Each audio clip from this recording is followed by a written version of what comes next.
When Kelvin Usher mysteriously disappeared on September 24, 2017, he had reportedly been in the company of his father at a marijuana plantation in Lucky Strike village. While at the farm, elements of the Gang Suppression Unit descended on the father and son duo, and a barrage of gunshots was fired. In the ensuing mayhem, the 17-year-old fled into the wilderness, leaving his father behind.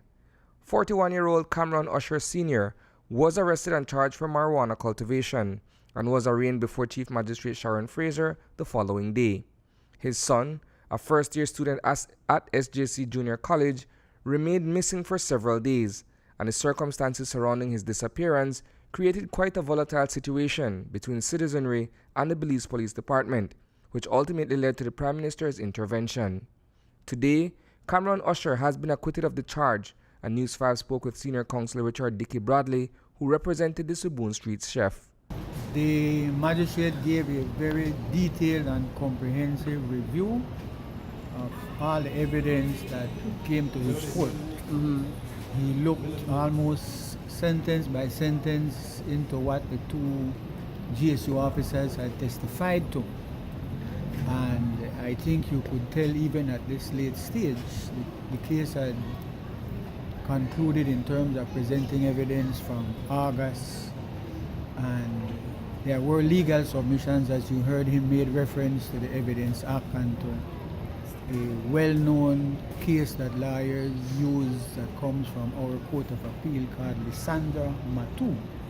That argument hinges on the manner in which a confession statement is obtained from someone who admits to having taken part in criminal activity.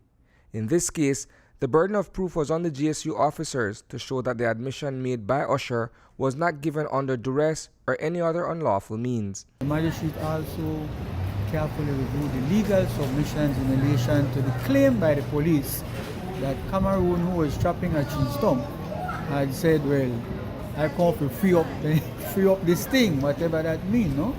So that could not be admitted because the law is very strict in protecting an accused person who it is claimed is admitting to committing a crime. The evidence, the magistrate did say that there was no reason for the police to claim that he was not in the vicinity. But being in or around a marijuana field does not make you the cultivator. And I'm glad that he was at pains to point out it had nothing to do with the prosecutor, but that the police had not completed an investigation to make a link between I pass through your weed field, figure out my fruit and vegetables place. And I lost the chop. And I have done nothing. Nobody find me with water or find me to do any kind of insecticide or to clear up the air, nothing at all. While Kelvin was found alive and well, and life has since returned to normalcy for the teenager, his father has had this matter hanging over his head since last year. Today, he walked out of the lower court clear of the charge of cultivation that was levied on him.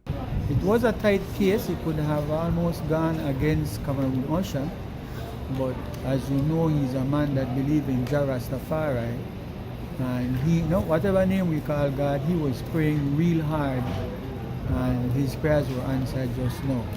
The magistrate gave him the benefit of the doubt and said there was not enough nexus to link him to being the person who either owned that weed field, as there was no evidence that he owned the land, or that he had any kind of control over the weed or the land. So in the end, I thought he gave a very important decision for a magistrate court. Reporting for News 5, I am Isani Cayetano.